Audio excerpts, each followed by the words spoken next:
Hey everyone, I'm Megyn Kelly. Welcome to the Megyn Kelly Show. The fallout from the FBI's raid on Mar-a-Lago continues and only seems to be getting worse.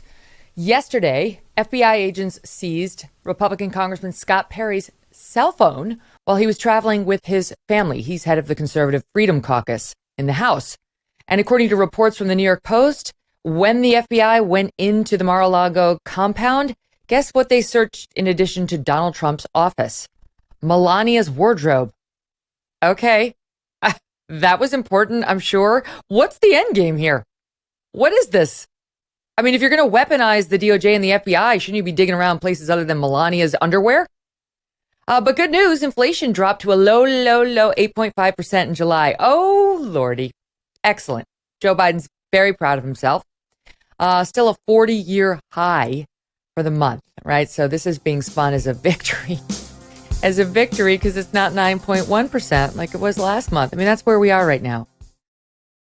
Samantha from Arcadia, California is raving about Genucel's transformative results.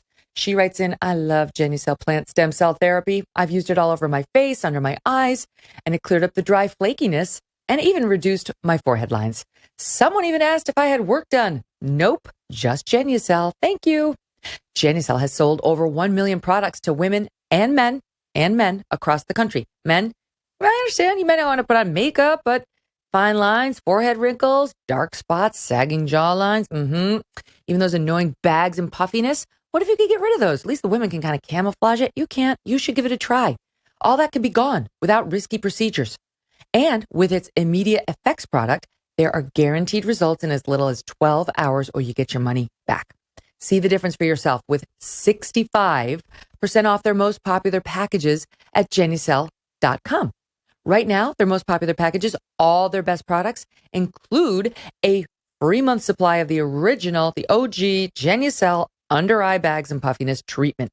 Visit Genucel.com/MK, enter MK at checkout to get all those freebies and goodnesses that I was just talking about. Order today and also get their summer essential dark spot corrector. Absolutely free. All right, go to Genucel.com/MK60. GENUCEL.com/MK60. Genucel.com/MK60. Will the Inflation Reduction Act help? That's the Build Back Better Light that Manchin just agreed to. Let's ask Glenn Beck. He's host of Glenn Beck, the Glenn Beck Program, which airs right before this one on Sirius XM. And he's with us for the full show today to discuss. Welcome back to the show, Glenn, and thanks for doing double duty on Triumph today. You're welcome. I hope I have 2 hours of stuff I can add to your show. You do, because I have so many questions that I want to go over with you. All right. Before we get to the Inflation Reduction, so fun. I love it. Oh, no. You love when the lies built right into the title. Right. Yeah. Okay, but we've got to talk about the latest on Trump. So it's amazing when I went back and looked at the number of investigations that have been thrown against Donald Trump. All right. Now, you know the obvious ones, 2 impeachments with failed convictions. Obviously, the January 6th show trial that's happening right now. But just here's a sampling, okay, of what he's dealing with right now. Several lawsuits over alleged 2020 election interference, criminal investigation of Fulton County, Georgia. NAACP filed a lawsuit for allegedly interfering with the 2020 election in violation of the Voting Rights Act and the KKK Act. Okay. 10 members of Congress have signed on.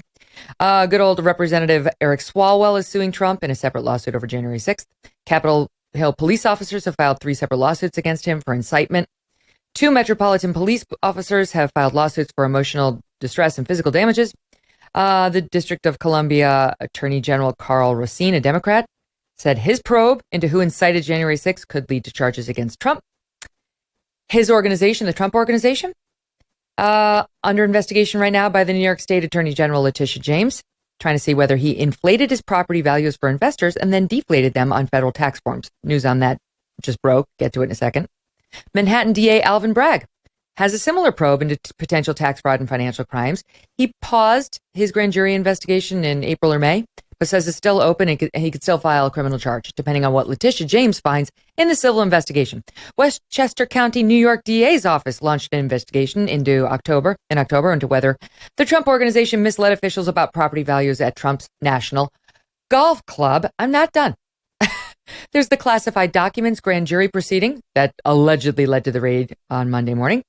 Mary Trump is suing Donald Trump for allegedly defrauding her from her family inheritance. E. Jean Carroll has filed a sexual assault case against him in the Southern District of New York. Michael Cohen is suing Trump and others for allegedly retaliating against him for his tell-all book. 6 protesters are suing Trump, accusing his security guards of assaulting them outside of Trump Tower during a 2015 protest. There's a class action against Trump organization saying they use their business to scam investors. Tenants are suing Trump for hiking rents by inflating prices for appliances. There are more. So Trump gets dragged into a deposition by Letitia James. It's stunning, right? Yeah, it's it dragged is. in there. I didn't know James. That. I know. And most people haven't taken the time to actually look at it because it's too mind-numbing and it hurts your brain. And he decides to take the fifth with Letitia James today, who's looking into whether the Trump organization committed fraud by overstating the values of some things with investors and destating them or understating them when filing for taxes. Who could blame him? Who could blame him? No, I have to tell you, I talked about this on the air, and it's really important to understand this because I think people hate him so much. You either love him or you hate him, generally speaking. And that has been in large part due to the way he behaves and the people missing the fact that he does a lot of stuff just as comedy. But it is also because the press has made him into such a monster. So people just think that they hate him for all kinds of reasons, Twitter and, he's a fascist, et cetera, et cetera. But that's not why they're going after him. They have to destroy him. I'm convinced, Megyn, that the Great Reset is the main reason why he had to be taken out of office. When he got out of the Paris Climate Accords, and they knew that they're not going to be able to bribe him, they're not going to be able to extort policy out of him. He's not going to play ball. He does believe in America first, which is the exact opposite of what the state wants to do, and giant corporations and all of the other countries, all the prime ministers, everybody's in on the Great Reset. And so they have a new view of it. It was supposed to go to Hillary Clinton, who was all in. And so all of these things could have happened. He got in. He made us energy independent, which was really a no-go zone. Not only energy independent, but a net exporter of oil. That's going in the opposite direction. Plus, he's saying America first. They had to stop him or the Great Reset would fall apart. That's why when John Kerry and Joe Biden first get into office, John Kerry is speaking to the World Economic Forum saying it's going to come fast and furious. Sorry for that. And it's going to come at a breathtaking speed. The reason why these things are being hammered in right now is because they now realize, crap, people are on to us. They don't want any of this stuff. And Donald Trump is still out there. And if he gets in, we know the gig is up. We know it because he's not only America first, but he's also now personally deeply invested in ratting these people out, finding them, arresting them, or firing them one way or another. And this whole thing is so fragile around the world that if America goes the opposite direction, the whole thing's going to fall apart. They have personal skin in the game now. It's not just their politics. It's themselves and their own jobs. You think about these people at the FBI. They know they need to worry. Obviously, the people at the DOJ who are political and guided by that instead of the law, they've got to worry. The IRS agents that Joe Biden's about to hire, is Trump going to keep those folks if and when he takes office again? And they all have real reason to worry. Yeah, and the people that have done wrong and not been punished for it, lying to the FISA court, changing things. None of these people were fired. None of these people were punished. And I don't count on the Republican Party, but I do believe that Donald Trump, because again, he's personally involved, and they have attacked him so much, he lives for the day that he can take those people down. And I think they know that. Everybody knows if he gets back into power, if the Republicans like Mitch McConnell are in, maybe we skate. But if he's in power and you get these Trump people that are in Congress and the Senate, we may all be going to jail. Mm-hmm. That's a strong argument for Trump over DeSantis in the eyes of a lot of Republicans, because even though they may love DeSantis, they want revenge. There are a lot of people who are so angry over the way the Republicans have been treated, Trump has been treated, how his first term, as somebody said recently, was stolen from him in many ways with the Russiagate distraction, which was fake. It did not hold up, no matter what Joe Scarborough tells you. Sure. That they want him to have the opportunity, A, to have a second term, and B, to exact revenge on their behalf and on his own against the people who put the country through that for 4 years. So I agree with you 100%. You're spot on.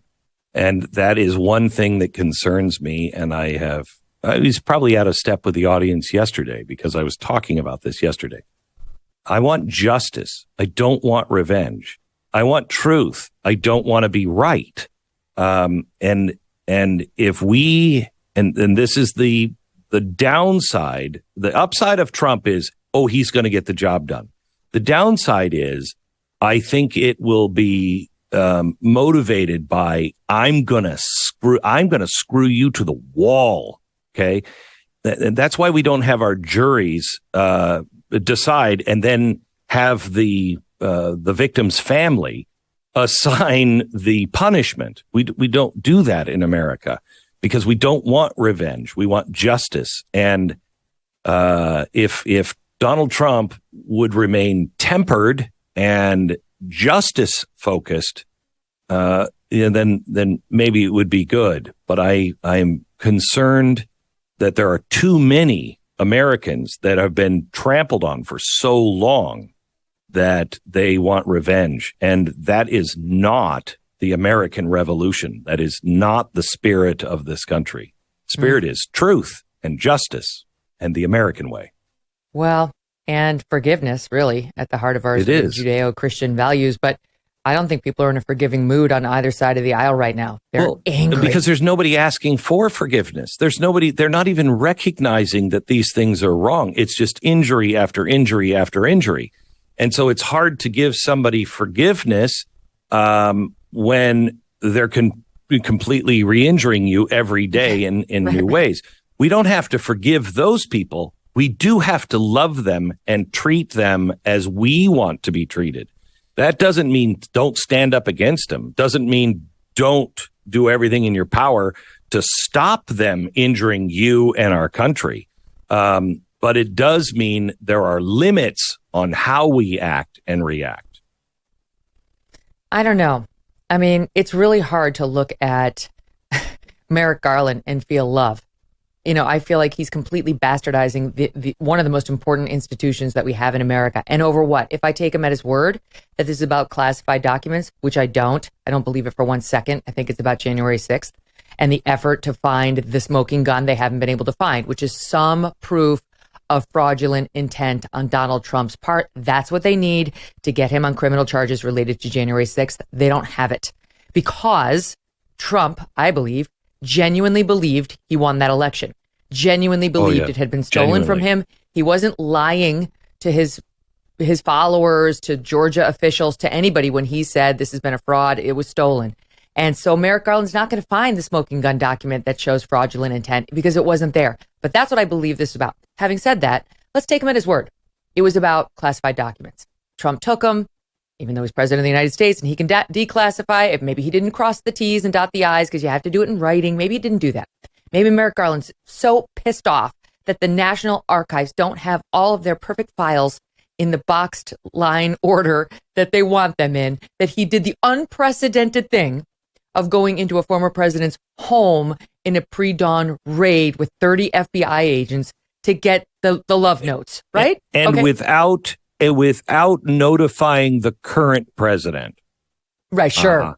So, but my point is, I don't feel love for that person. I feel that person has bastardized the Department of Justice, and he has caused a fracture of faith in that really important organization over what? If you believe him, over bullshit classified documents that he was cooperating with, Donald Trump was, with respect to their return. I'm not saying that I'm not saying that you're going to love. We have to try to love our enemies, because if we hate them, if we truly hate them, hate. What are you going to do? Anger. It's temporary anger. I know, but anger leads to hatred. All that stuff that Yoda used to say. We just have to be really careful, because I really, truly believe. I mean, Eric Swalwell said something today or yesterday. Oh, we have it. Chaos? You have it? Play it. Wait, please. We have it. Here it is. Soundbite 2. It's very clear that Republicans have recognized that they can no longer win elections with votes, and so they're leaning in hard to try and win elections with violence. And they're fomenting that violence right now with the threats they're making against the Attorney General, with the online chatter that you continue to see, with the failure to even condemn it on their side. And I see it in my own social media channels, where the threats have escalated since Donald Trump's residence was searched. And this is who they are now. They are a chaos party. Oh, my gosh. Wow. Oh, my gosh. Megyn, you were with me at Fox. I used to say all the time, the operative word when all of this starts to happen is chaos.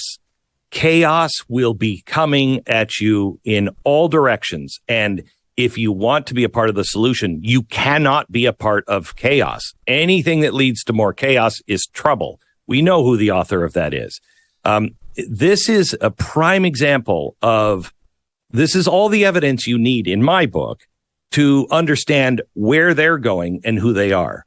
Have you ever noticed that the progressives always accuse somebody of what they're going to do or are doing? Yeah. They make that point, and then so you're in the place of going, well, no, that's what you're doing. That's what you're doing. But it is true. Who's the party of chaos? Who is the one that has led to chaos on our streets, chaos in our schools, chaos in our home, chaos with our doctors, chaos with our churches, chaos with our jobs, chaos with our money, chaos with our relationships with other countries, chaos with Afghanistan and Ukraine and Russia, now China. This is chaos. They are leading to chaos to destroy the nuclear family. And that's not my opinion. Those are their words on the left. They need the chaos. So what he's saying here is he's self-diagnosing. That's what they need. And when they are looking to create more chaos, that's why I say we can be angry, but we have to keep ourselves in check, or we will become what we despise. And the only way to win, I'm sorry, but Martin Luther King was right. Hate cannot be defeated by hatred. It will only be with love, but firmness. I know exactly who I am. I know exactly who they are. And I will stand to my last breath, but I'm not going to become you, because my principles, the principles that come from my Judeo-Christian upbringing and our Constitution, they're strong enough to stand on their own, and they're strong enough to stand against your lies. And I will work to thwart you, but I'm not going to play your game, because that's what you want. There's a lot in there, and the point you make about how, I don't know if it's projection or transference, there's a psychological term for what he's doing there, but he's clearly doing it, accusing the Republicans of what he and his party have been doing. And the thing that jumped out at me, okay, so he's objecting to threats and chatter online. That sounds upsetting. and no condemnation from party leaders. Justice Kavanaugh would like a word. He'd like a word. Yeah.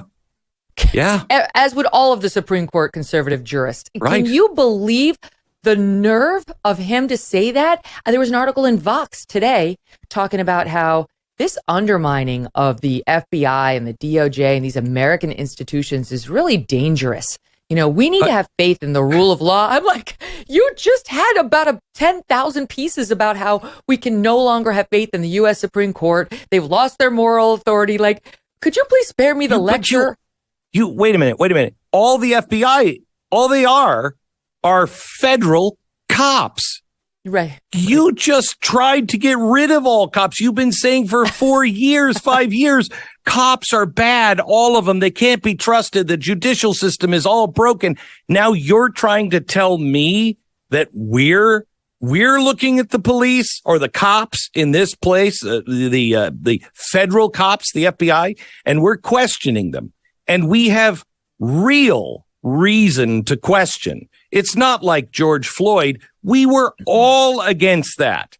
All of us. We agreed on that. And yet you turned it in to split us apart. Here, all we're saying is, guys, this is very unusual. This has never happened. We don't do it. And we don't do it for a reason. Donald Trump did not, no matter what he said, we'll lock her up. He didn't do it. Why? Because that's not what we do. You start going after political enemies. I've debated this with Mike Lee in our friendship, usually like at 2:00 in the morning. I believe that there is a 2-tier justice system right now. There is the tier of I'm with the party, I'm politically correct, and I'm fine. I could skate on anything, Hunter Biden, or my last name is Trump, or I'm a Trump supporter, and I can't get away with anything. In fact, they accuse me of things I never did. There's a 2-tier justice system right now. All we're saying is that's wrong. That's wrong. It was wrong when it happened to blacks in the past in America.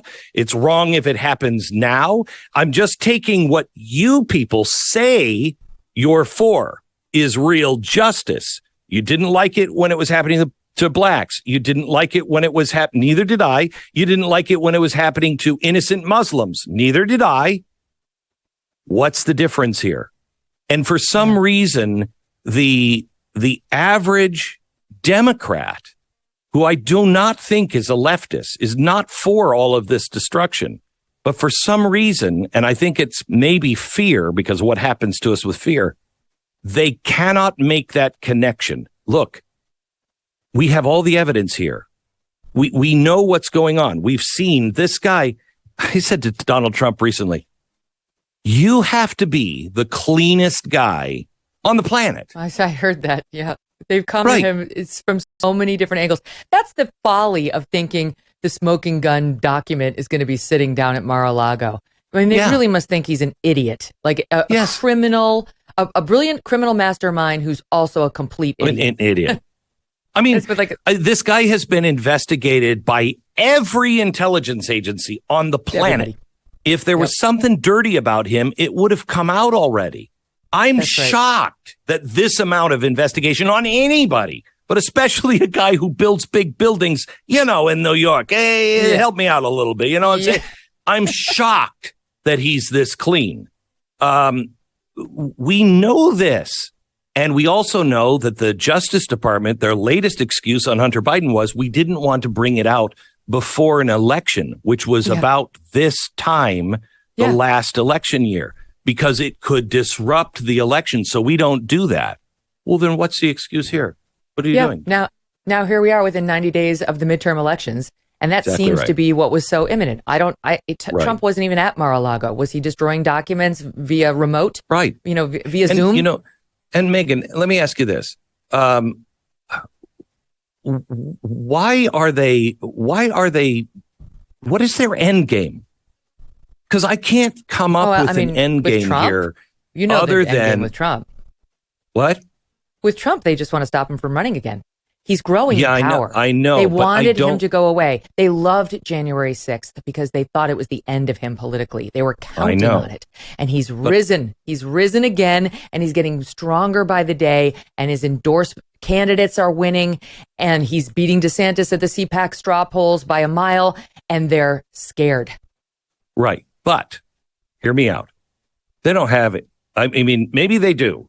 Maybe they found Kathy Griffith's head in his safe, and, it would be ironic, but also a crime. So maybe they have that. But I don't think they do. And if they knew they didn't really have anything, they knew this wasn't really going to go anywhere. What are they doing? This was I think there's a good chance that it was almost like a PR strategy. They couldn't convince the American people that the half of the country were January 6th insurrectionists that want to kill everybody and just hate everybody that's different. They couldn't do it. In fact, the trials as they were going on, I think the people that believed that it was, all the people on the right are like that was like 46%. That number during the trial went down to like 37%. So it wasn't working. I think their real goal on this particular raid, when you can't find extremists, make them. Mm-hmm. And I think they are just trying to push our buttons, hoping that somebody does something really stupid. They want to foment violence. No, I love this theory.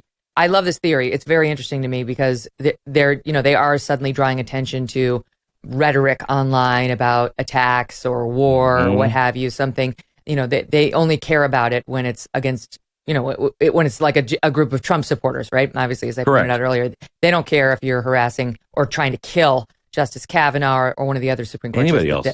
That's no problem for them. But I do think just a word on before we get to sort of fomenting violence, which is part of the plan, they want him gone. And if they have to get him Al Capone-like, right, whether it's taxes through Letitia James or, what misstatements on his forms, or the equivalent of a tax violation, keeping the classified documents in his house, they'll do that. I do think this is about January 6th and trying to find the evidence of intent. But let's say it's about getting the classified documents. As you know, there was a lot of chatter amongst Democrat politicians and pundits, media types yesterday there was gleeful chatter about Section 2071 of the Classified Records, the Presidential Records Act, which says you can't keep the classified documents at your house after you leave the office.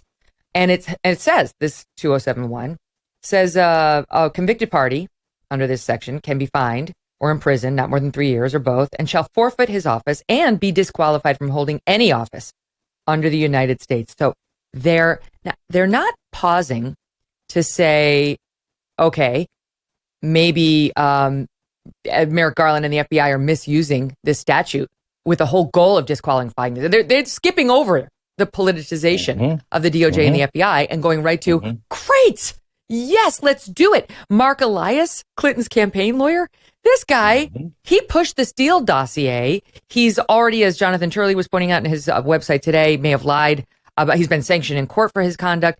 Another guy named Harry Littman, suggesting this is the plan of the DOJ to end Trump's political career. Quote, so this could be the whole enchilada in terms of DOJ resolution. They don't care that it's being politicized. They just want the ends justifying the means. So what is the end game here? I've played this out. So let's say that's what they're doing. Okay. So let's play this out and just look at all of the different possibilities. You do that. Do you think that Ron DeSantis is not going to run? Because he will absolutely run. And he's methodical and he's not as easy as a target. So you think you can either buy him off, which I haven't seen any evidence of that, or you can destroy him. I don't see anybody on the left that could get that done. So that doesn't seem right. You don't have Donald Trump. Do you think Donald Trump is going to do one of three things? Remain quiet and just drop out of sight. Two, become a very big advocate for Ron.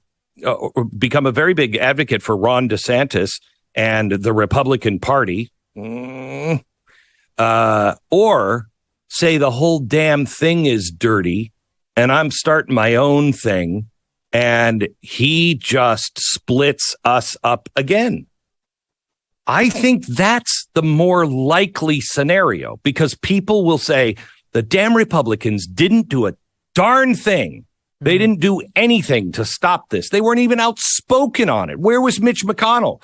You have such low approval ratings in the voters like me of the Republicans. I haven't called myself a Republican since Reagan, but now they're worthless. They're worthless. I really think this is why you and I always get along. Yeah, the left always comes up with these great, evil, but great ways to where no matter what happens, they win. And I think they are betting that if they get him out, he's then off the hook. I saw him at CPAC, and there was one place he was really, really good. And you could tell. I mean, I watch him differently than other people. And this is the second speech that I've stood behind him. And so I watch him, I watch his body language, and I watch how he's looking and who he's looking at in the audience. And he was fishing. He was like, I'm throwing this out, and I want to see what's the reaction. When he started talking about abolishing agencies like the Department of Ed, the place went wild. So he's fishing now. And he got to one place in his speech where he said, he got off prompter, and he said, you know, they went after my son, who wasn't doing anything that Joe Biden's son is doing or Nancy Pelosi's son. And they knew that it was a lie. We now know they knew it was a lie. So they came after me and my family. They went after my son, and they didn't care about him just to get their way. And I thought, this is wildly personal, wildly personal. He's not going to stop. You get him out and he can't run. What do you suppose he's going to do?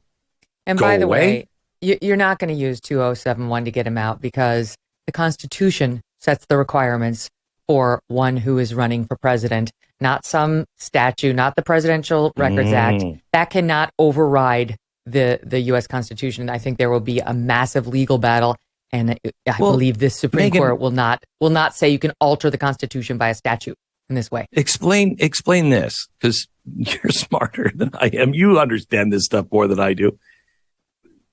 Barack Obama left with 30 million documents and sent them to a warehouse in Chicago. Nobody seemed to have a problem with it.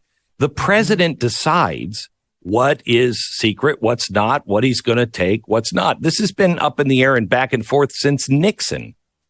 15 boxes does not seem. That's what makes this different. It's like people, Hillary Clinton she's driving people to her website now to raise money for her pet causes, her political causes, with her emails, cap, and T-shirts. Apparently they're sold out of the caps, but you can still get a T-shirt if you would like one. And so she's mocking the whole thing, like, they made fun of me. They came after me for my emails, but look at what Donald Trump is doing. There's a difference. The Secretary of State cannot declassify anything, but the President of the United States can declassify everything. So we don't know whether he's done that, or whether maybe he did it and he did it imperfectly. But that's the difference, at least one of them, between their two situations.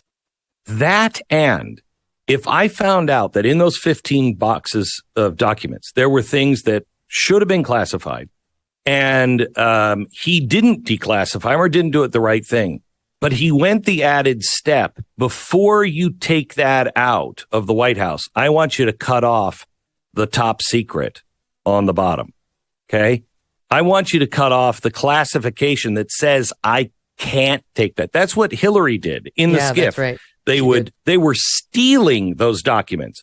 That's different than a president who can declassify anything he wants. And even if, this was his Southern White House. Yeah. CIA people, everybody, they have classified documents at the house. Maggie Haberman of the New York Times, who, is writing a book on Trump and is a Trump antagonist, was talking about how, this is Mar-a-Lago. You got people walking around down there. You got people coming in and out of the club. I don't remember that kind of concern when it was Hillary's server that was accessible by God knows who, foreign governments, right? Like, it was completely poo-pooed as a non-story because they wanted her to win the election. Now that it's Donald Trump, you got everybody and anybody just, I guess, meandering by President Trump's safe and Melania's closet, and ridiculous. Suddenly the New York Times is concerned. Yeah, go ahead. And the other thing on this is the ridiculous charge that he was flushing things down the toilet. Yeah, I've seen the pictures. Okay. Yep. So he's got secret classified documents, things that he was trying to hide, and he's such a brilliant, stupid criminal that he goes and he takes it and he rips it up, takes it into the toilet, throws it there, and then doesn't flush. He just leaves it there. Well, it might have blown back. Some blew back. Right. And he didn't flush the second time. Sorry, Mr. President, me and my camera have to go to the bathroom real quick. I mean, come on. This is ridiculous. Plus, it's like, God knows what was on those notes. Why? The one has President Trump's handwriting all over it. So it truly could, I was saying yesterday, it could have been like, don't forget to take the little blue pill. And then he was like, I'm not turning that over to the National Archives. Like, who the hell knows what was on there?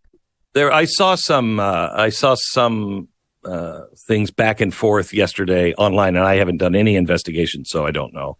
But his E's, his R's, his letters are different. His handwriting is different than what that appeared to be. I don't know what was Photoshop, what wasn't. Yeah, who knows? I mean, maybe it was like teenage girl, Mrs. Doug Brunt, Mrs. Douglas Brunt, Mrs. Who knows? Me, like Kim Jong-un. They said it was love letters between Kim Jong-un today with a heart around it. Who the hell knows? The speculation is absurd. We don't know what we're seeing, but we're doing 25 news stories based on this one photo of a toilet. Wait, stand by. There's a lot to get to, including I want to talk about Nancy Pelosi, who yesterday had the nerve to come out and say, no one is above the law. Okay. All right. We'll talk about husband Paul in 2 minutes when we come back with Glenn Beck, who is here for the full show. Are the high fuel costs putting a damper on your summer vacation plans? From higher prices at the pump to a jump in airfare, it's getting more expensive to get away for a week. But what if you could soak up those vacation vibes year round? And it won't break the bank. You can do it. Get yourself a Michael Phelps swim spa from Master Spas. Whether you want to stay close to home this summer or you just want to extend your lovely break, a Michael Phelps swim spa by Master Spas can transform your backyard into an oasis. It combines the benefits of a pool with the therapy of a hot tub. This is going to reinvent your family time. You'll love it, and your family and friends will love it too. Michael Phelps swim spas by Master Spas come in a variety of sizes to complement almost any yard. Even if you have a tiny backyard, you don't think you can fit it, think again. And since it is heated, you can use it year-round in any climate. Michael Phelps swim spas are 100% made in the USA by Master Spas, the world's largest swim spa manufacturer. Go to masterspas.com, put in that promo code MK to save $1,000 on a Michael Phelps swim spa or $500 on a Master Spas hot tub. That's masterspas.com, promo code MK. So, Glenn, Nancy Pelosi, who doesn't regret anything about her trip to Taiwan, by the way. Why should she? She's not going to pay any price for it. Gave an interview to the Today Show and on MSNBC yesterday and was asked about the raid at Mar-a-Lago. And this is how she responded with respect to, now I'm being above the law. I just want to mention House Republican leader, your counterpart, Kevin McCarthy, put out a statement responding to the search. And he said, in part, when Republicans take back the House, we will conduct immediate oversight of this Justice Department. Attorney General Garland, preserve your documents and clear your calendar. Do you have a response? Well, first of all, I think the Democrats are going to win the House. We've been prepared for it for a long time. And now with what's happening with Roe v. Wade and the legislation that we are passing, I think that whatever the leader is saying is probably idle. But nonetheless, we believe in the rule of law, And that's what our country is about. And no person is above the law, not even the president of the United States, not even a former president of the United States. If we only actually believed that. This is, you were bringing up, but her emails. This is what drives people out of their mind. This is all people want. It's the same thing we were talking about in 2008.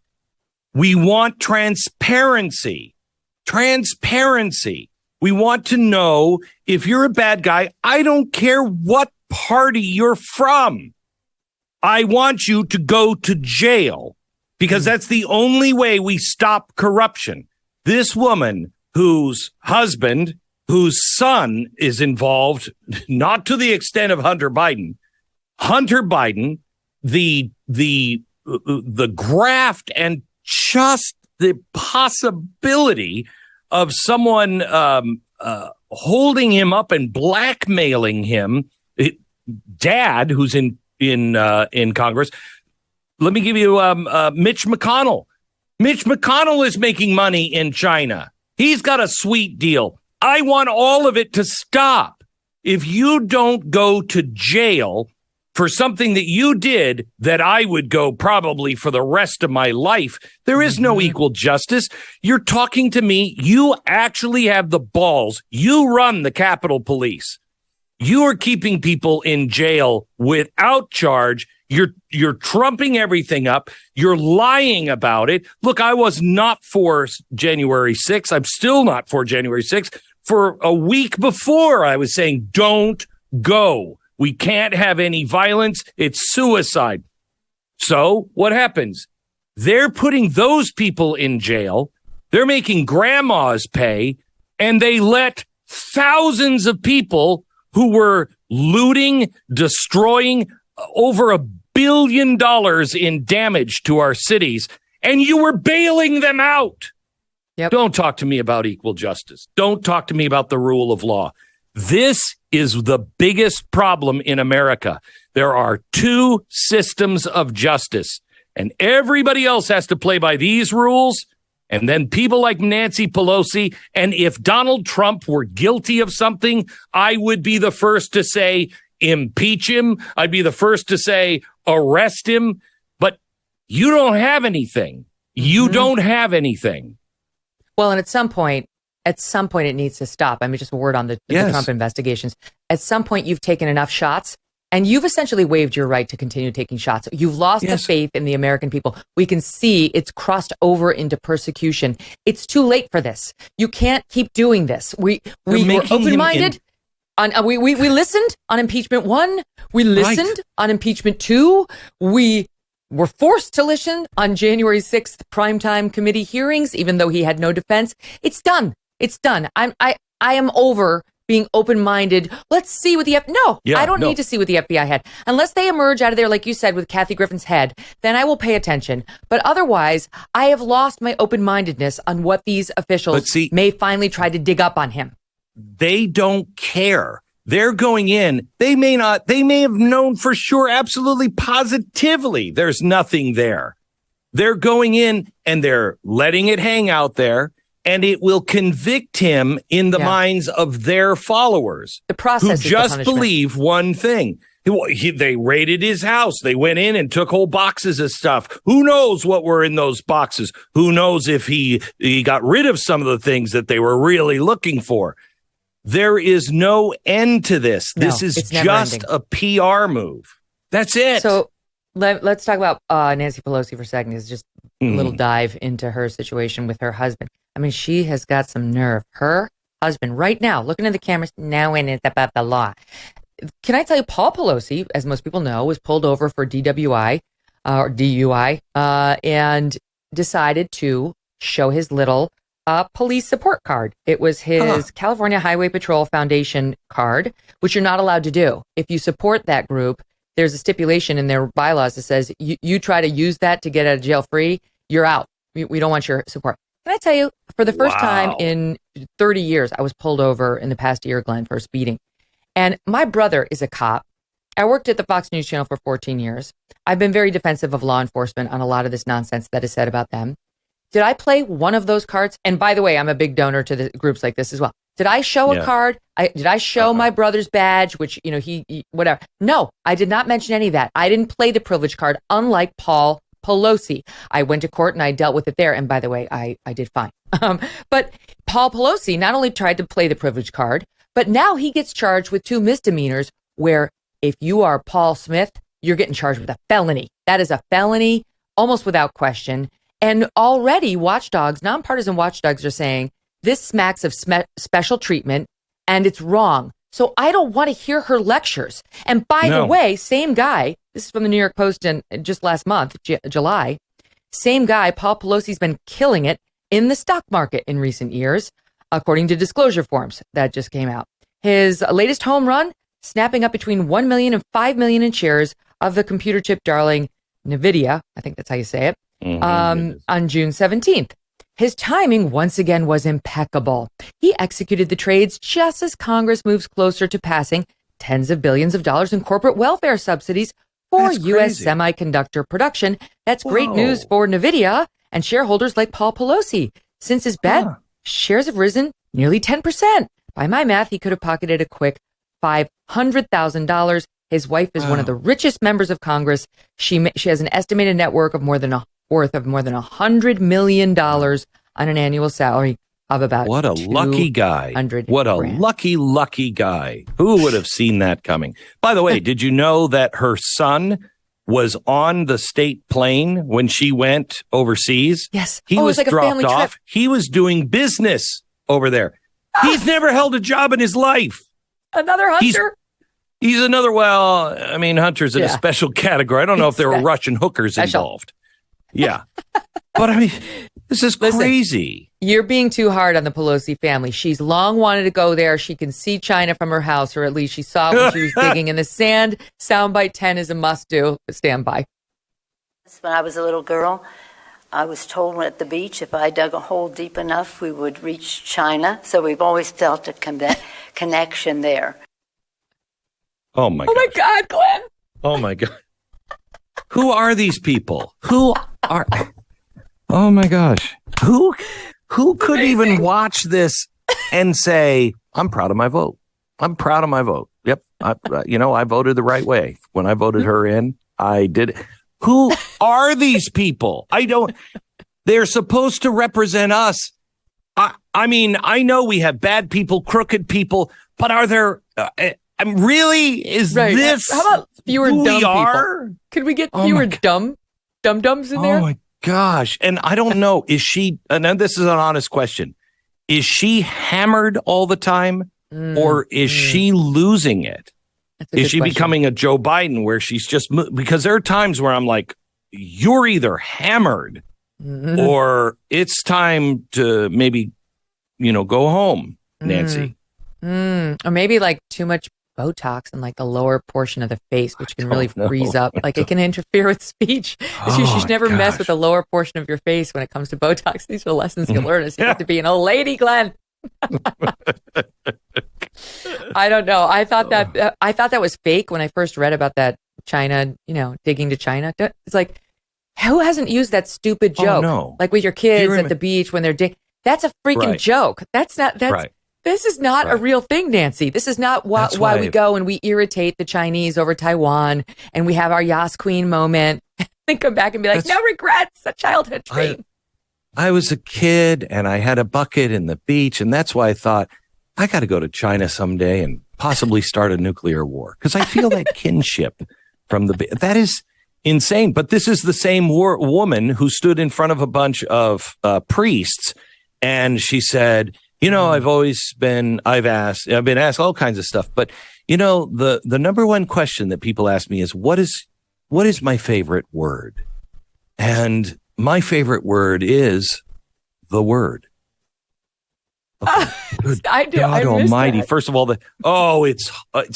and first of all, it's 2 words, not one. It's 2 words. And do you really think people are coming up to her and asking her, what's your favorite word? Because I know, Megyn, we've had so many conversations where we've just concentrated on your favorite word or my favorite word. Good heavens. Kavethi. That's mine. All right, Glenn, stand by. There's so much more to go over. We are going to talk about the 87,000 IRS agents that are about to come your way. Don't worry, it's only for the rich. Really? Really? We'll take that up. And don't forget, you can watch and listen to the Glenn Beck Show and the Megyn Kelly Show right here on Triumph 111 on SiriusXM. You can also check out our show on youtube.com/Megyn Kelly, where we are closing in on 500,000 subscribers as we approach our first year on YouTube. So that's good. We love the support. We appreciate it. Go on over there and subscribe for clips and for the full show and help us reach 500,000. That would be a nice way to close out the summer. We appreciate it. If you're like me, you're growing more and more concerned about the future. The market's all over the place. Inflation is dreadful at its highest level in 40 years. Interest rates are skyrocketing. Market experts say we're either in a recession or about to be. They're using terms like economic hurricane and unprecedented. You don't want to hear the U word when it comes to economics. If you want to protect your future, call a precious metal dealer I trust. American Hartford Gold. They can show you how to protect your savings and your retirement accounts by diversifying your portfolio with physical gold and silver. All it takes to get started is a short phone call, and they will have physical gold and silver delivered right to your door or inside your IRA or 401k. And they keep it simple. They're the highest rated firm in the country with an A+ rating from the Better Business Bureau and thousands of satisfied clients. And as an exclusive offer for our fans, if you call them right now, they will give you up to $1,500 of free silver and a free safe on qualifying orders. Don't wait. Call them now. It's 866-518-2955. 866-518-2955 or text Megyn, which is MEGYN, to 65532. Again, that's 866-518-2955 or text MEGYN to 65532.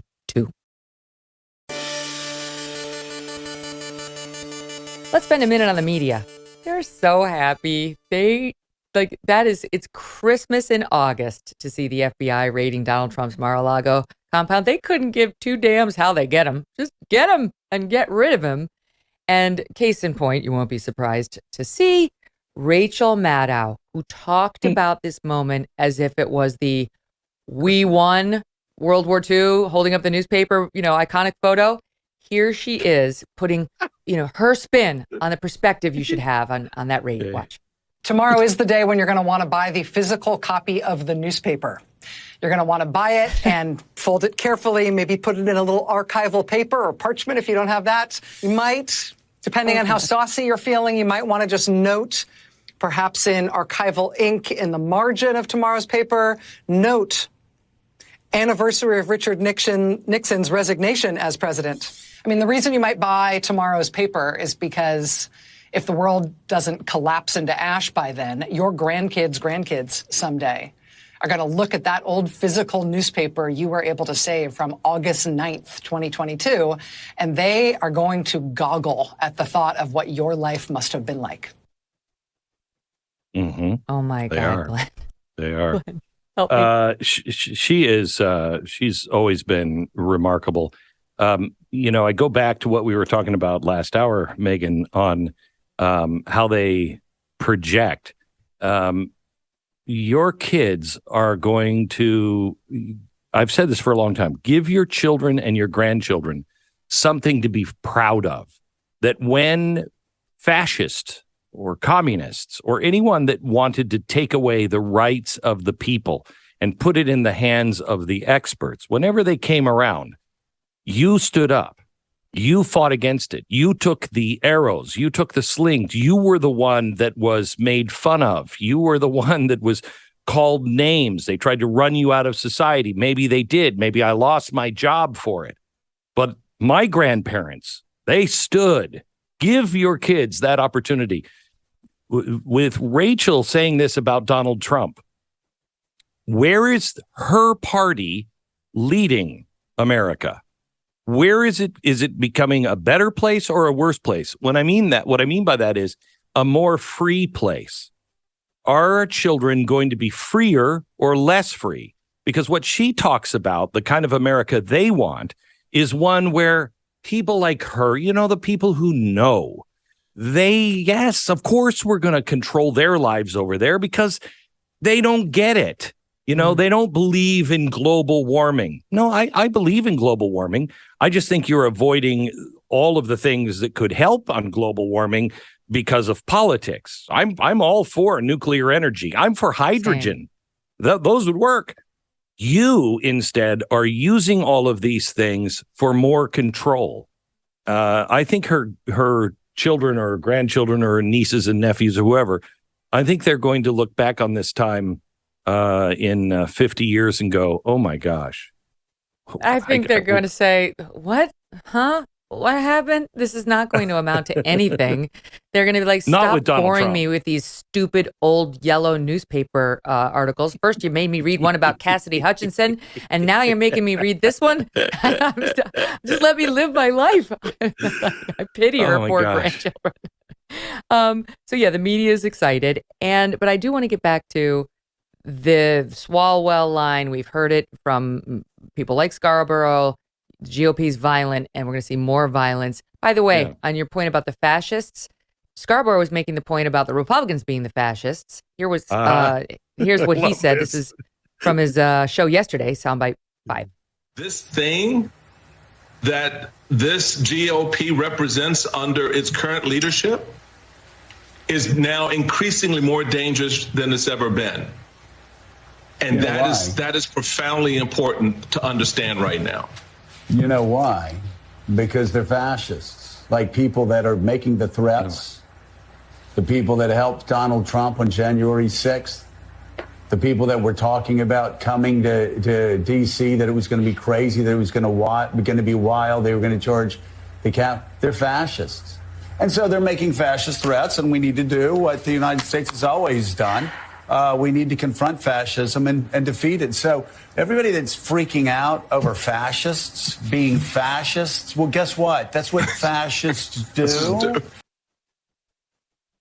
Oh, my God. Except they don't have any idea. First of all, the Great Reset is fascistic. It is the textbook definition of fascism. The president is talking about public-private partnerships. He is in a public-private partnership with Twitter and Facebook. We know this. They call each other. How can we help you, Mr. President? I need you to silence these voices. That is textbook fascism. What they're doing with the 87,000 IRS agents, that is textbook fascism. They have no idea what that is. There was an article today that came out from the Washington Post. Today is war. That's all you'll get on today's show. Right-wing podcaster Steven Crowder announced to his 2 million followers on Twitter. 9:42 p.m. Monday, Charlie Kirk, leader of the conservative group Turning Point USA, held its annual gala at Mar-a-Lago, tweeted, "The people who did this want to stoke civil conflict. Don't fall for it." Oh, my gosh. Sounds like a fascist. No. Neither of them do. Neither of them do. When you are trying to stifle anyone who disagrees with you, that should be a sign maybe you're leaning towards fascism. I never want to stifle anybody's point of view. If anybody, I just tell my children this all the time. Anybody who ever tells you don't read that, don't look into that, oh, don't pay attention, disregard them. Read that book. Read that book. Read the books that they also say you should read. Read everything you can get your hands on. The only way we make actual progress is to debate and discuss and to throw out crazy ideas. These people, the real fascists today, and it's not just fascism, it is a religion. It is truly a religion. This wokeism, the religion of the planet, all of this stuff, it is telling you, don't question. You can't ask. You can't violate and step out of line 1 inch, or you will too be burned at the stake. I don't understand how Americans don't see that. And one other thing on this clip. When you label somebody fascist and you are talking about them as a whole group of people, I try to stay away from Democrats. Leftists, true Marxist leftists, are in a completely different category, than the Democrats. And that's why I keep asking, where are the good Democrats that I know exist in the center of the country, on the coasts, that don't want any part of stifling people, don't want any part of any of this stuff? At what point are they going to go, ooh, wow, that's not what I thought they were talking about. They're starting to. I think there are a lot of good Democrats out there who have had it with this nonsense, and COVID pushed them over the edge. The nonstop. Good. The three doctors who did the Great Barrington Declaration, that called for focused protection. Let's focus on the old people. Why are we closing schools and so on? They just filed a lawsuit against the government saying you coordinated, Fauci, the NIH, the Biden administration, you coordinated with these online social media companies to stifle us, to stop our point of view from getting out there. I mean, it's in the emails between Fauci and Collins at the NIH saying like they need to be silenced. We need to make basically pariahs out of these guys. That is fascism. These are Stanford, Harvard, I don't know what, Berkeley, whatever, physicians who had a different point of view that was shut down because our overlord Fauci decided it was too dangerous to be allowed. You can't, when the government interferes like that, that's a First Amendment free speech violation. And I'll tell you, Megyn, what's amazing is I just read a study from the NIH over in England. There was another study in Sweden and another one in Finland about this gender affirming care. Trans and thing, and I have never seen anything so sad, pathetic, and telling as when they said this must stop. And we have to reevaluate everything we're doing. It only in the most extreme cases can we look to anything other than care and psychiatric care. And when you get past all of that and it's an extreme case, then maybe we'll consider, but it's all got to stop. Yeah, the medical transitioning of minors it should stop. It should stop. And they were talking about how the new studies are out, and it shows that they were wrong on the first study. Things have changed in society. And it said, however, the Americans are doubling down. We cannot go the way of the Americans. When Sweden, who has always been held up as the perfect dream medical society, when they're coming out, and Finland and England are saying the same thing, and we act like Sweden didn't exist during COVID, that they were crazy, but then they just disappeared. We didn't even talk about them anymore. And when you have Europe looking over to us and saying, this society is starting to push poison out, it's really dangerous, don't do it, that should be a little more jaw-dropping to the average American. And it's not like you're talking about how, you should really go with Lipton instead of Nestle iced tea. Right. We're talking about the well-being and health, mental and otherwise, of children. You can't get this wrong. It's the violation in many ways of the Nuremberg laws. You cannot take experimental things, and in the case of COVID, force it on the people. You can't force them to take something experimental. Our government did that with these COVID vaccines. And let's assign all of the best intentions to everybody. At some point, there's enough evidence that, wait a minute, this is not exactly what we thought it was. That should have been lifted immediately. They're still going full force while Europe is saying, no one under 18 is to take this. There's just too many risks of taking it and not enough risk of not taking it. Right. And even when they give it, for a long time, they were saying, we'll give it at a 10 cc, whatever the level is, and not a 30 for children. And over here, like, no, you will have the full dose twice without considering that science that's led them to push for the lower doses. And it's like, oh, are you going to be there? If something, God forbid, were to happen to my child, would you be there for me? No, you wouldn't. And you know what you would do? You'd kick him out of the trial size that you were using if you're Pfizer. You wouldn't report him as a negative result. And you would say that I was a lunatic when I tried to post about it on VAERS. We all know that's how they operate. The trust is gone. You know, what's frightening about that trust is it's gone absolutely everywhere. And so if something else comes up, they're going to have to force people to do it, because who's going to trust anyone? And this is where I think the average American really is on almost everything. Look, if they were doing experiments over in Wuhan, and they would have come out immediately and said, okay, we were doing gain of function, and it got out, and this is a mistake, I think Americans would not have wanted to, tie him to a stake. Yeah. There would have been consequences, but I don't think we would have tied him to a stake. When they have lied about the origins of this, and lied repeatedly and destroyed everyone, and then lied about the testing and the research, and tried to hold it for 75 years, and then forced everybody along the way, you lose your goodwill. And on top of it, Americans don't believe that we're ever going to stop and look back and go, okay, who did what was right? No. Who did what was wrong? There's and punish the people who did right and exonerate the people, or punish the people who did wrong and exonerate the people who were right. No, I mean, from the fact that nobody got fired after Afghanistan to the fact that nothing. The second largest teachers union just reelected Randy Weingarten. They want the same mistakes repeated. Clearly, they're either not upset about them, or they just don't care because party affiliation is more important to them. But what you're saying, Glenn, brought up something I wanted to talk to you about.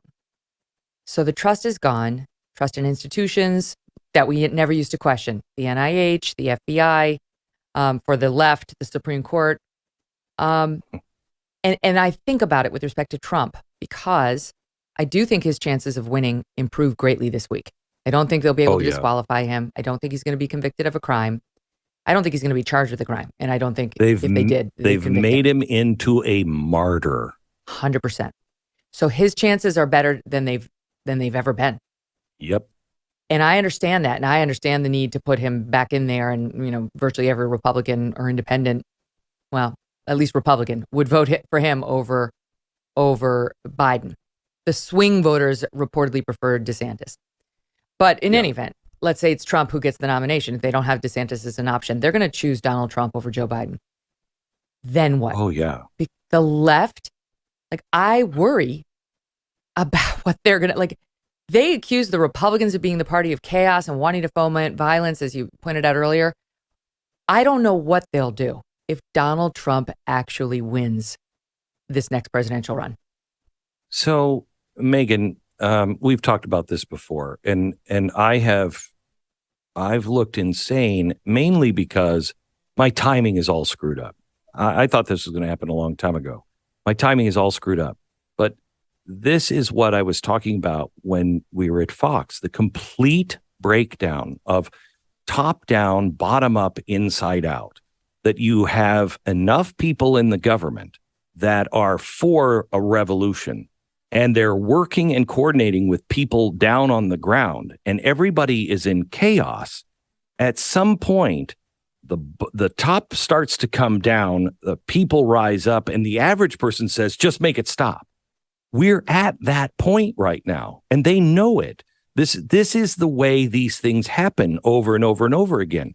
And you have to add on top of it now the impoverishing of the American people. Yeah. These 187, that is the combination is now about 160,000 IRS agents. That's about the size of our entire National Guard. That is a personal administrative police force. Why does the Department of Education need ARs? Why do they need those? Why are all of these agencies? I mean, I understand it with maybe, the FBI and the Department of or the alcohol, tobacco, and firearms. I get it. Border Patrol, sure. The Department of Education, the IRS, why?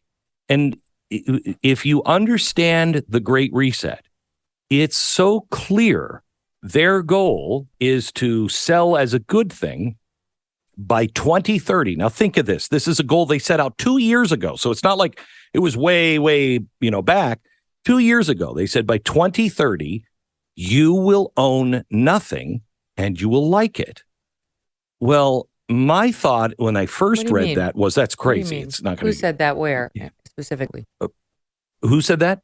That's Klaus Schwab. Just go to World Economic Forum .org or com, whatever it is, and look at their ads for the Great Reset. You will own nothing and you will be happy by 2030. You can't just get people to change their minds on ownership that fast. You have to impoverish them. If you look at what we're doing, look at the way we are spending. We sell all of our strategic, not all, but we sell a good deal of our strategic oil reserves. We send it overseas and everything else. That's strategic oil reserves at a time when they're talking about, oh, you know what? They might use nukes. What are we doing? We keep the strategic oil reserve. Okay, but he wanted to lessen the price of gas. Sure. Then he releases all of this, 1 million barrels a day until October. And then he says, I'm going to also start buying oil. Now, we bought that oil at $2 a barrel. $2 when it was $2 a gallon. We're buying it now at $4 and $5 a gallon, and we're putting that oil in there. So the government has taken away your ability through inflation and everything else, your ability to buy gasoline and go do the things you want to do. And they've become the number one buyer. And they're buying it at a higher price, which is coming again from you. They're controlling these things like chips. I'm all for. We should make our own medicine, our own chips. We should be independent as much as we can, still be part of a global community, but make important things also here. The government has now decided what chips, who's going to make them. They're going to spend all of the money on it. Well, who's directing this now? Is it the free market or is it the government? The government is becoming the buyer and the biggest buyer in the world. They will set the agenda of what's made, what's sold, what's not by taking our money and spending it and not having us be able to spend.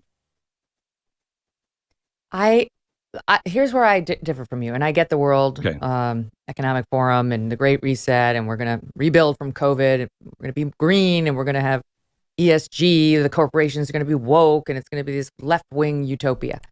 But when you talk about I hadn't heard that about the Department of Education getting guns, but this is where I wind up getting confused. These government bureaucrats are not smart enough to run a decent healthcare program or transportation program or tax program. How on earth could they ever coordinate a massive reset of the American way of life or use guns or force to actually ever take over individual businesses there's no master plan that's coordinated to decimate the economy. I think it's their left-wing beliefs in this weird utopia that just lead them to do these policies that are detrimental. I think that is the average person. But may I ask you a huge favor? Please read my book. When you read my book, then we should have a conversation. But that is not my opinion. That's all of their words. I mean, Vivek Ramaswamy was just on today. He started a new fund for our energy sector. It's the same as BlackRock's and the same as Vanguard, same companies.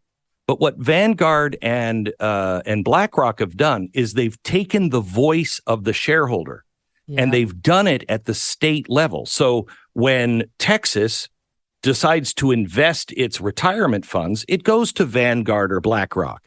And they have given them their voice with each share. And so these companies are coming in, Vanguard and BlackRock, and they are controlling these companies because they have enough shares, and they're all saying, you're going to get out of the oil business. Yes, they're saying, you're not getting our money unless you are your social views are exactly what we want them to be. And that means Correct. pro-renewables, pro-Black Lives Matter, Yes. pro-trans medical care for minors and so on. Like they'll Right. pick the social issues that are important to them. And then these guys have got the corporations by the you-know-what. Right. And so what Vivek is doing is he's trying to use the capitalist free market system Yes. against them. He's saying, a force look, for good. I'm going to be saying you put your money in the same companies, but you put them through us. Our voice is do what's right for your company and the country. Make an excellent company. And by the way, it's what DeSantis just announced in Florida, where he's saying to all the state funds, you may not consider anything other than shareholder value in making your investments. Correct. Try to get us the biggest return you can when you're using our pension money to make investments until the people collect on it. And he tried to discourage other outside businesses, not just the state run, from doing that in Florida. But there's a real question about whether I think that's going to hold up, because that's him sort of internally inside Florida, it'll hold up. But when he's trying to tell other corporations you can't use those criteria inside Florida, it's like free speech. Please, BlackRock can do. No, I don't need to read your book to know the law. BlackRock can do what it wants to do. Yes, it can, but not when it's colluding with other banks, other hedge funds, and with the government. That's when it gets. This is not the free market system. This is collusion with the government and an industry, a whole industry of. Well, they are pushing the Biden people. Administration's agenda. That is true. I mean, that's one of And the problems. It's really it's very well done, and I'm not saying that they're going to accomplish these things.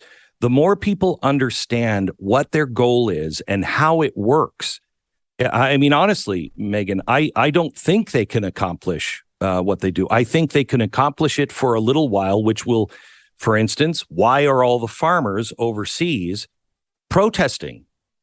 They are being told through ESG and the Great Reset people in each country, you can no longer use this kind of fertilizer. That produces a third of our crops. We lose a full third of our crops if we don't use that fertilizer.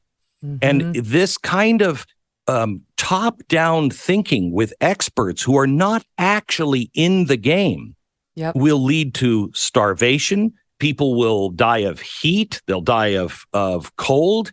It will kill a lot of people.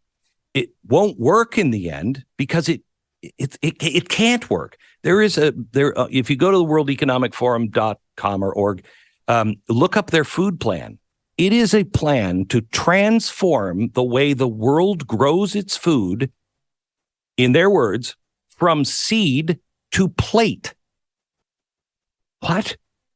And by 2030, 2035, you're going to completely redesign how our food is grown, where our food is grown, how it is harvested, how it's processed, how it is moved from place to place, who gets it, all of that.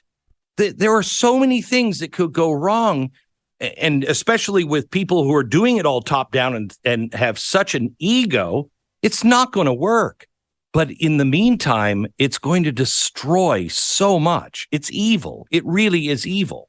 Well, we've seen the preview in places like Sri Lanka and the Netherlands. That's it. Of where that approach gets you.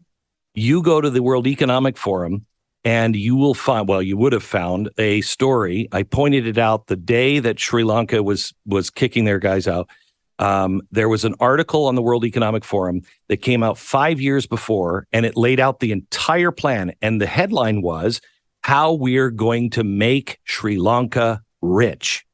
And it was the model for the Great Reset. They did everything. And then those same people abandoned them. They wouldn't give them loans, nothing. They did exactly what they were told to do. They collapsed. And that, by the way, I was talking about it on the air, and within the hour, the World Economic Forum had removed that story from their website. Well, it was like Black Lives Matter with its plan to destroy the nuclear family. I had an argument online with some moron from MSNBC who was saying, that's not a goal. That's not a goal. I'm like, it's right there on the website, which it was. And then shortly thereafter, it was gone because a lot of people had started noticing it. Right. But the record is there. And I understand the goal is there. But I do, notwithstanding all of that, I still wonder on a person-to-person basis what would happen in this country if we reelected Trump. I understand the right would I be do very too. disappointed if he didn't get it, but I think this will drive the left over the edge. I don't think they can handle it. I genuinely don't know what to expect from them if he gets the nomination. Like, I would genuinely fear for President Trump's life if he got the nomination and we're leading in the polls I fear against for Joe it Biden. now. I fear for it now. Yes, but it would be next level if he actually, became the guy. The polls, I don't have to tell you at CPAC, I wrote them down. The most recent one, Right. Trump 69%, DeSantis 24%. That's up from February, where Trump had 59%, DeSantis had 28%. So that's higher basically now. 70% want Donald Trump. And yes, by the way, the January 6th hearing, listen to this fascinating poll by Monmouth today, came out yesterday.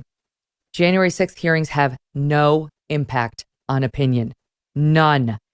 I thought it actually made it go down. Maybe I saw another poll, but tiny bits. But it's incredible when you look.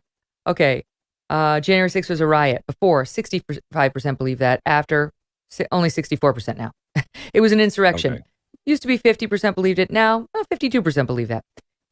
It was a legitimate protest. 34% believe that before the hearings. Now 35% believe that, right? Like, on and on it goes down the line. They've done nothing. So Trump grows. He grows in power. He becomes a martyr. He's ascending as we speak to the top of the party again. He is likely to be the Republican nominee. And with Joe Biden in the condition he's in, there's almost no chance. I don't even know if he'll make it physically and otherwise to a reelection, and the Democrats' chances go down once you go down the line of power. So I'm worried. Without commenting on whether I think he should win or lose, I'm just worried. Let me ask you this. What happens to the country? Joe Biden, let's just say the Republicans take control of the House and the Senate. I don't think that's out of the realm of possibilities, but I wouldn't count on it. Yeah. They now have impeachment power.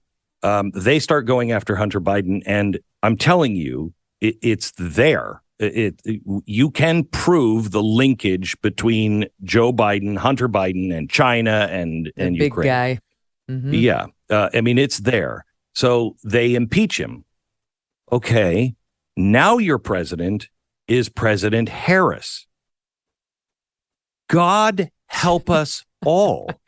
I mean, I don't even, when she sat last week and said, my name is Kamala Harris and my pronouns are, and I'm the one at the end of the table wearing a blue suit. I thought, you're probably too young to remember this. Are we in Romper Room? What is this? These people are morons, completely out of touch. What happens there? How do we get past that one? And with Trump, this, and forgive me, Megyn, I've been on the air since 8 this morning. So if I've told this story, I know I told it once today. I don't know if I told it on your show, my show, but so stop me if I have. Okay. Do you remember when I did the pendulum at Fox? Do you remember that episode by any chance? I put a giant pendulum from the ceiling at Fox, and I swung it from left to right, and I kept pushing it. On each side, we would push it a little harder, and the swing would get wider and wider. And the average person is standing in the middle, and they're looking at that going, I'm not over there, but I'm also not over there. The problem with this is, as you continue to push the edges farther out, you're going to, I remember so many times saying, it's not even about President Obama. If you push people this far, there's going to be a equal or greater reaction and response. And then when you put that person in, there's going to be an even greater or equal response on the other side. And this pendulum at one point, one of the extremes just grabs it, and then it stops, and you've lost your freedom. We're at a place where there is no good answer other than God. and humbling ourselves and being righteous people worthy of freedom. I honestly don't know how we save this country except in scraps and bits. But it can happen. I expect miracles, but only if we live a life where we're worthy of it. And honestly, only if we are part of the solution, and adding more chaos is not it. I can't predict. I'm so torn. If I had my druthers, it would be Ron DeSantis. However, as I say that, there's a part of me that says, I don't know. I mean, I know he's up to the job. I see what he's doing. But Donald Trump said to me, Glenn, I knew I was up against it, but I didn't realize I would be fighting for my life, my family's life, every second of every day. Is Ron prepared to do what he has to do? And can he get the Republicans on board? I don't know if Trump can get the Republicans on board. You have to have the Republican Party, or at least enough people on board just to be able to fire and clean house. Or you need a Congress that has a spine that will at least say, you know what, IRS, we're not giving you the money for the 87,000 people. And we want to see how you are cleaning house. We'll release money, but we have the power of the purse. You know what, Pentagon? Stop this woke business and start concentrating on wars. Otherwise, we're closing the purse. Department of Education, it's too late for you. We're just closing the purse. But they need to do this in every single place. And it's going to mean massive firing. Yeah. So be it. Who has the balls to do it? Wouldn't that be great to see the ranks shrink instead of grow under a president, and see the bureaucracies cut instead of fattened up? Wait, stand by. Stand by. I'm going to leave that rhetorical question looming in the air. And then we're going to talk about IRS, inflation, and Joe Biden appearing to forget that he already shook hands with Chuck Schumer. We'll show you the tape. Don't go away.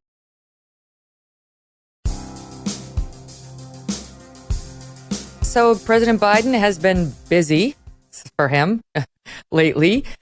First, he went and celebrated the signing of his bipartisan CHIPS Act, which tries to make some semiconductors and related things back here in the United States, and appeared to forget that he had already shaken the hand of Senate Majority Leader Chuck Schumer. Here's a bit of that in case you missed it. Okay, there she's shaking. And he's going up and down the line. And okay. Wait a minute. Why? I thought we were playing a game. I get a shake, and then you shake, and then I shake. We can keep going around in this circle if I knew what I was doing. Every day we could do one of these. I know. It's really sad. I think his family is abusive. I really do. I think this is elderly abuse.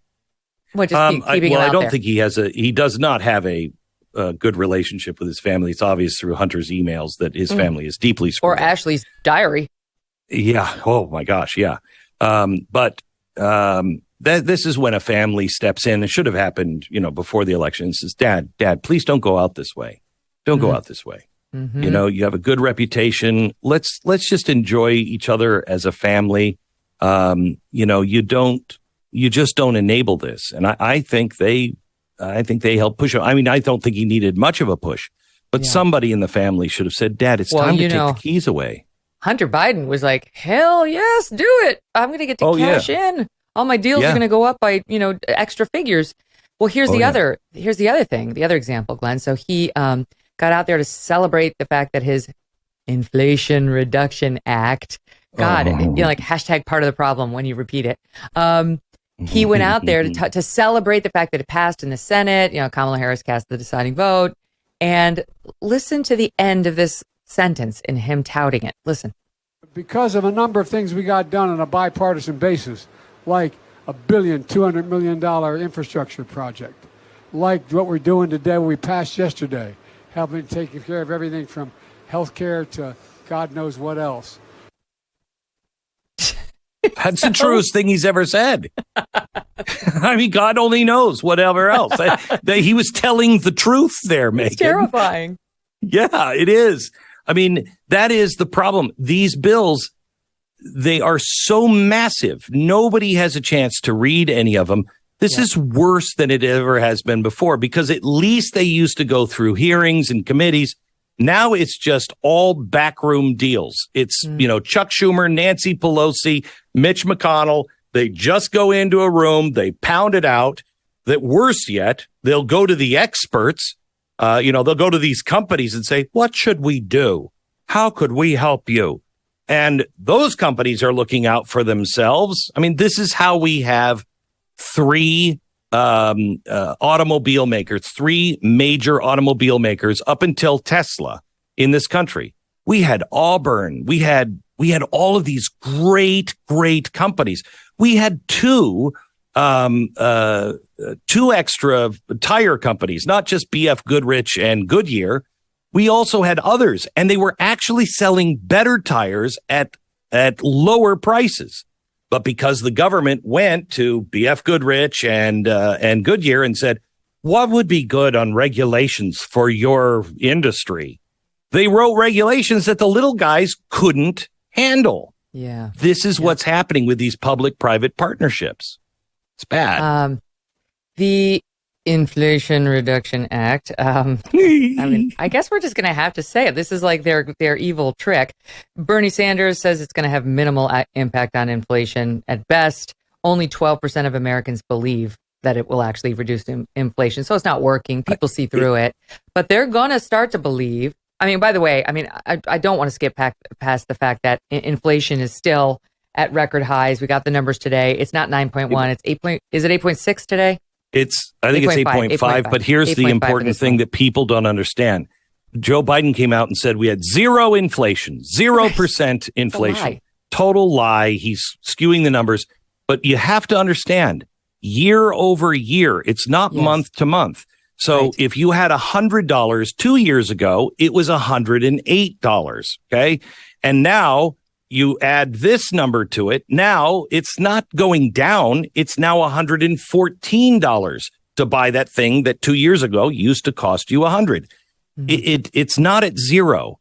The number is not going down the way they're saying it is. That's just, it's slowed down from the rapid ascent last year. Yeah. So that we've covered, and you and I had a great segment on inflation last time you were on. And as usual, most of your predictions have come true.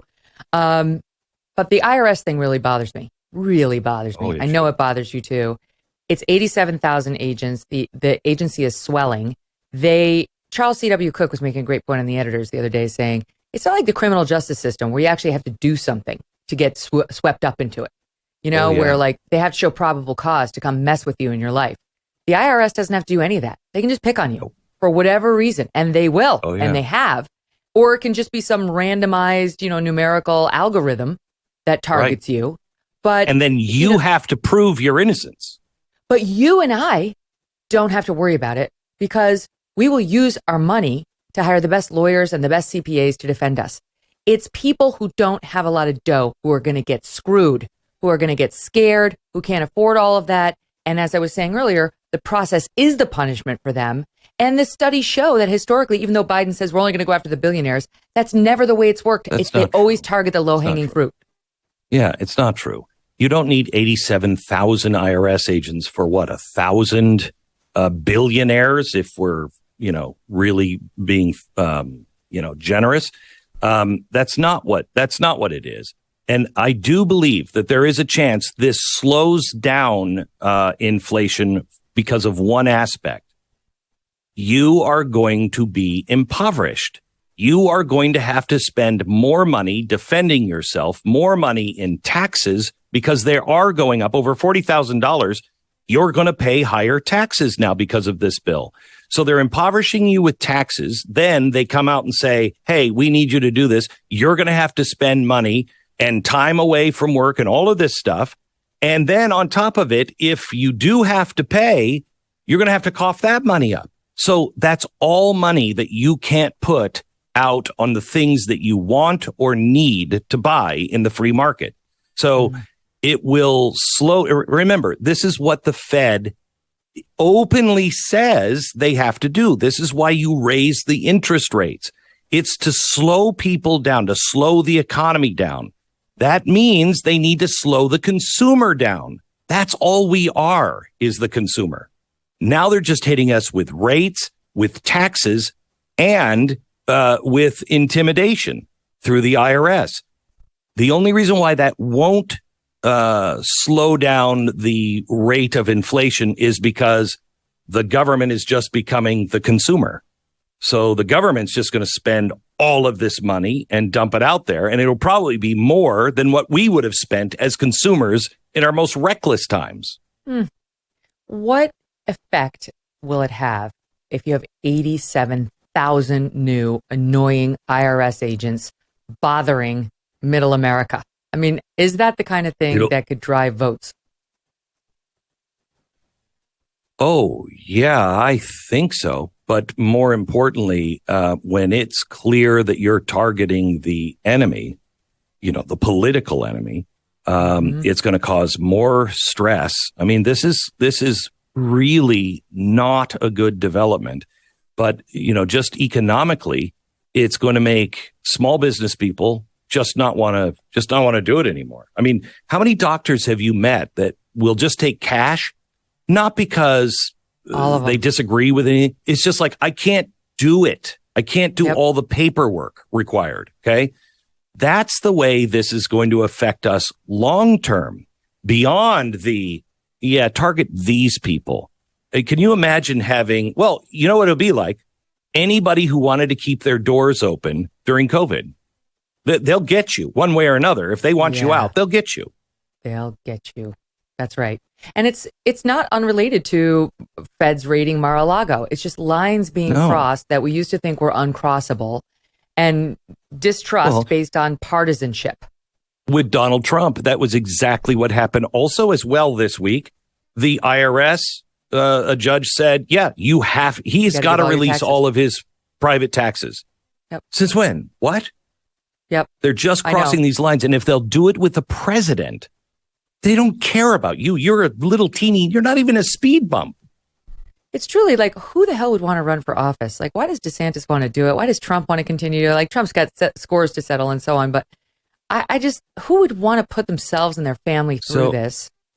I have an interview that's coming released tomorrow on Blaze and then on my podcast Saturday with Ron DeSantis. Okay. And I want to hear that. I asked him, what drives you? Why are you doing this? And he had a really good answer. And I can't really sum it up better than he actually believes in something. And he is actually trying to accomplish this and take away the tools for the next governor to get it back into line where it's constitutionally in line. And he believes it. Before I let you go, our mutual friend Natasha is getting married this weekend. She works for the Blaze. She works for me now. Yeah. Yep. She used to work for me for years and years and years. And Natasha, so she's getting married to James. I really want to meet him. He's got to go through me. And I've got people with guns. He ever does anything, mistreats you, makes you unhappy, call Dad. You went to the dark place. No, she's doing, Natasha, is it okay if I tell them what your theme is? Like, because Steve Krakauer gave me a heads up. Okay, so I love this. She's getting married in a converted haunted house, and the theme is Gothic elegance. How amazing is that? Her. She left me to go work for a film company that just made horror movies. And I'm like, I guess it does kind of make sense a little bit, but really? She's a sweet, sweet girl with just a dark sense of humor. And it's so funny because I knew her for a while, and she was quiet and a hard worker and putting out great product. And then we had a chat one day, and she was in the midst of all the COVID mania talking about how she was the one who would walk through the grocery store with the mask off despite the mandate. And we were all like, Natasha, whoa, a whole new side. I know. She's great. She's great. Steve is great. You've been hiring all the people that have left me. I don't like it. Well, it's a very good sign to see that they work for you, Glenn, that they see greatness. They know it when they see it, and they're willing to work hard for it. It's always a pleasure, my friend. Thank you so much for your insights. God bless you. Thank you very much, Megyn. You as well. And God bless Natasha, too. Thanks so much for joining us today. Tomorrow, a guest who has been requested by many, many of our viewers and listeners, Warren Farrell, will be here. Now, he is one of the world's top experts on relationships, boys, and the importance of fathers. What are we doing to our boys? And we're going to take your calls. As the mother of 2 of them, I have a lot of interest in this guy myself, and I'm really looking forward to this conversation. Don't miss it. Go ahead and download our show, The Megyn Kelly Show, on Apple, Pandora, Spotify, and Stitcher, so you can make sure it pops up in your podcast inbox. And also follow us on YouTube. Help us get to that 500,000. That'd be fun. At youtube.com/Megyn Kelly. Thanks for listening.